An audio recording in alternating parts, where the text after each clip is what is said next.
10 लक्षण महापर्व, 16 करण महापर्व और पंचमेरु महापर्व संपन्न होने के पश्चात आज आप सभी यहाँ बैठे हैं। और 10 लक्षण होते ही जो भक्तगण हैं उनकी भावना एक रहती है कि वही 10 लक्षण हो गया, अब जिन गुरु के पास में अपन ने नियम लिया है, धर्म किया है, एक बार जाकर दर्शन करके आ जाए। गुरु पूर्णिमा को लोग बहुत सारे भक्त आते हैं और 10 लक्षण के बाद भक्तों का आना शुरू हो जाता है।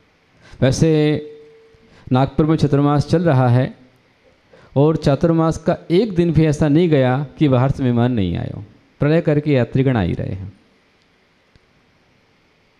कल आप लोगों ने 16 कारण का पारणा कराया। अब हम नए सत्र की ओर चल रहे हैं। जीवन में उतार भी आता है, चढ़ाव भी आता है। ये जीवन एक यात्रा है। जीवन एक यात्रा है। रोकर जियोगे तो जीने से बहुत लंबी लगेगी, ध्यान रखना।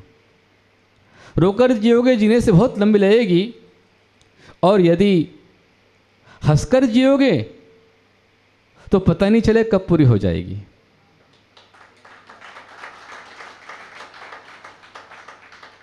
ये जो जीवन है एक आइसक्रीम की तरह है। आइसक्रीम टेस्ट करोगे तो भी पिघलेगी और नहीं टेस्ट करोगे तो ही पिघलने वाली है। लाइफ वेस्ट हो उससे पहले टेस्ट करके जियो, आनंद के साथ में जियो। मेरे पास क्या नहीं है उसका दुख मनाने की आवश्यकता नहीं है। जो है उसका एंजॉय करो, उसका आनंद लो। एक व्यक्ति बहुत ज़्यादा परेशान था। परेशानी इस बात की थी कि मेरे पास कुछ नहीं है। संत के पास में गया और संत से कहा कि मेरे पास कुछ नहीं है, आशीर्वाद दीजिए कुछ आ जाए। संत ने कहा तेरे पास क्या नहीं है? तेरे पास सब कुछ है। बोले कहाँ है? संत ने कहा कि सबसे पहले तेरे पास पंचरत्न है। कितने रत्न हैं? पंचरत्न है। पहला रत्न, सबसे पहला रत्न तेरा मनुष्य जन्म है। मनुष्य जन्म से दुर्लभ रत्न और कुछ नहीं है। संसार में सब कुछ है। देवता भी इस मनुष्य पर्याय के लिए तरसते हैं। देवता भी जिस देह के लिए, देवता भी जिस नर देह के लिए तरसते अकुलाते हैं, देवता भी जिस नर देह के लिए तरसते अकुलाते हैं, उसे पा मूर्ख मानव, उसे पा मूर्ख मानव व्यर्थ भोगों में गंवाते हैं, व्यर्थ भोगों में गंवाते हैं। संसार में देवता भी मनुष्य पर्याय को पाने के लिए तरसते हैं, नारकी भी मनुष्य पर्याय को पाने के लिए तरसते हैं, और तिर्यंच भी मनुष्य पर्याय को पाने के लिए तरसते हैं। और मनुष्य किसे पाने के लिए तरस रहे हैं? मनुष्य संसार में कुछ मनुष्य ऐसे हैं जो अपने जीवन में कुछ नहीं करते पर मरकर सीधे स्वर्ग में जाना चाहते हैं। हर एक कामना होती है कि मरकर कहाँ जाना है? स्वर्ग में जाना है। और इसलिए मरने के बाद हर एक के फोटो के आगे लिखते हैं स्वर्गीय, भले चाहे वो स्वर्ग में गया हो कि चाहे नहीं गया हो। ये सामान्य मनुष्य होते हैं।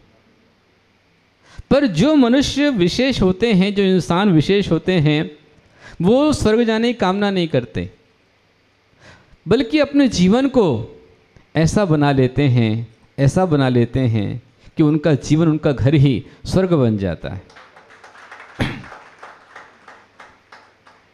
और वह होते हैं हमारे तीर्थंकर आदि महापुरुष। हम हमारे जीवन को अभी ही नरक बना सकते हैं और अभी ही स्वर्ग बना सकते हैं। हमारा स्वर्ग नरक धरती पर ही बनता है। जो अपने जीवन को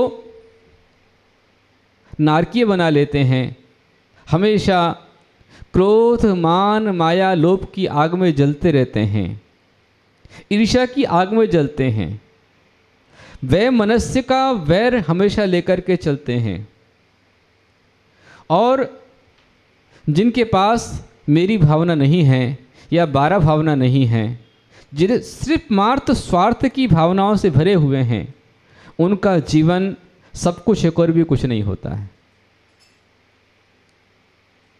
जो अहंकार की कार में चढ़ा होता है उसका जीवन बेकार हो जाता है। विशेष ध्यान रखना, सब कुछ पाकर भी जो घमंड में जीता है, स्वाभिमान में जीता है, अहंकार में जीता है, वह अपनों को भी दूर कर देता है। आज के प्रवचन का अनमोल सूत्र आपको दे रहा हूं। ताकत तब लगानी पड़ती जब कुछ बुरा करना होता है। ताकत तब लगानी पड़ती है जब कुछ बुरा करना होता है, वरना दुनिया में सब कुछ पाने के लिए प्यार ही काफी है।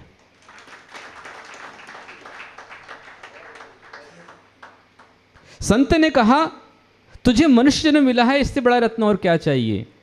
दूसरा रत्न तेरे पास वाणी है। वाणी से बड़ा कोई रत्न नहीं है। ये जिह्वा, ये 2 इंच की जिह्वा है, पर यह जिह्वा बड़ी खतरनाक है। जिह्वा ऐसी बावरी, जिह्वा ऐसी बावरी, कहे स्वर्ग पाताल।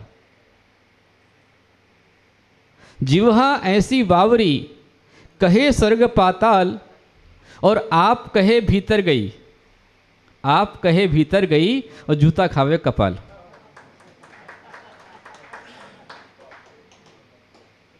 संत ने कहा कि तू अपनी वाणी से दुनिया में सबको अपना बना सकता है, और अपनी वाणी से अपनों को भी दूर कर सकता है। ये वाणी रत्न है। वाणी एक अमोल है, जो कोई बोलिए जानी। वाणी एक अमोल है, जो कोई बोलिए जानी। हृदय तराजू तोल कर, हृदय तराजू तोल कर, फिर मुख बाहर आनी। जो मुझे अपने लिए बुरा लगता है, वह मैं किसी दूसरे के साथ ना बोलूं। जो मुझे अच्छा लगता है, उससे अच्छा मैं दूसरों के साथ बोलूं, तो आप यहीं सबको अपना बना सकते हो। संत ने कहा कि पहला रत्न तेरा मनुष्य जन्म है। इसलिए कहा है किसी ने, ये नर्तन रतन अमोल, इसे पानी में मत डालो। ये नर्तन रतन अमोल, इसे पानी में मत डालो। तीरथ कर लो, पूजन कर लो, पुण्य कमा लो रे, इसे पानी में मत डालो। नर्तन रतन अमोल, इसे पानी में मत डालो।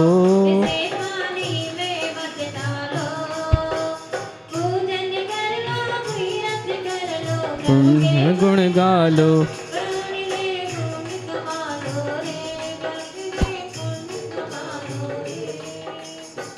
यह नर्तन रतन अमोल, संसार में सबसे दुर्लभ रत्न है, तो ये नर्तन है। हमारे आचार्य ने तो ग्रंथ में, शास्त्र में कहा है कि स्थावर से, निगोद से निकल करके तरस बनना भी चिंतामणि रत्न से दुर्लभ है। पंडित दौलत राम जी ने 6 ढाला के अंदर कहा है, दुर्लभ लही जो चिंतामणि, त्यों पर्याय लही त्रस्तणी। चिंतामणि रत्न, चिंता मिटाने वाला, वो जितना दुर्लभ है, उससे दुर्लभ स्थावर से त्रस पर्याय पाना है। 2 इंद्री, 3 इंद्री, 4 इंद्री, असंगी पंचेंद्री बनना 1 इंद्री से अधिक दुर्लभ है। फिर उसमें पंचेंद्री में संगी पंचेंद्री बनना और कठिन है, दुर्लभ भावना। फिर पंचेंद्री बनने के बाद 4 गतियों में जीव होते हैं, नारकी, तिर्यंच, देव और मनुष्य। तो सबसे कठिन मनुष्य पर्याय पाना दुर्लभ है। नरक में जाना सरल है, तिर्यंच बनना बहुत सरल है। जो बहुत अधिक क्रोध करेगा आराम से नरक में चला जाएगा। अधिक वैर पालने वाला, अधिक क्रोध करने वाला नरक में जाता है। अधिक परिग्रह इकट्ठे करने वाला नरक में जाता है। दिन रात हिंसात्मक सामग्रियों से अपने आप को सजाने वाला नरक में जाता है। ऐसी सामग्रियां जिसमें क्रीम, पाउडर, साबुन, लोशन, आपके शूज़ पर, बेड पर आदि जो भी हैं, जिसमें जीवों को मार करके, हिंसा करके, मार करके बनाया गया है, इस प्रकार का सामान जो उपयोग में लाता है निश्चित रूप में नरक में जाता है। और आज वर्तमान में बतला दूं मैं आपको, जितना प्राय करके फॉरेन से बना हुआ प्रोसेस्ड फूड है, जो भी बाजार फॉरेन से आ रहा है, बर्गर है, पिज़्ज़ा है, चाउमीन है, हड्डा है, आइसक्रीम है, चॉकलेट है, ये सब चीज़ें हैं, इन सब में प्रचुर मात्रा में जीव हिंसा है। महिलाओं के लिए आने वाला नेल पेंट, लिपस्टिक आप थोड़ी सी एक शीशी में लेकर के आते हैं, परंतु उसके लिए कितने जीवों की हिंसा होती है, कितने जीवों को मारा जाता है। उनको मार करके लाया हुआ जो कुछ भी सामान है और जो आप सजा रहे अपने आप को, ये सब आपके लिए नरक द्वार है, नरक का द्वार है। नरक में आप जाएंगे, मायाचारी करेंगे, तिर्यंच गति में जाएंगे। परंतु मनुष्य पर्याय पाना है तो मनुष्य पर्याय के लिए मृदुता चाहिए, सरलता चाहिए, सज्जनता चाहिए, उत्तम परिणाम चाहिए। संत ने कहा मनुष्य पर्याय रत्न है, श्रेष्ठ रत्न है। वाणी उसमें अनमोल रत्न है। ध्यान रखना कि शस्त्र जख्म करते हैं पर शब्द जोखम करते हैं।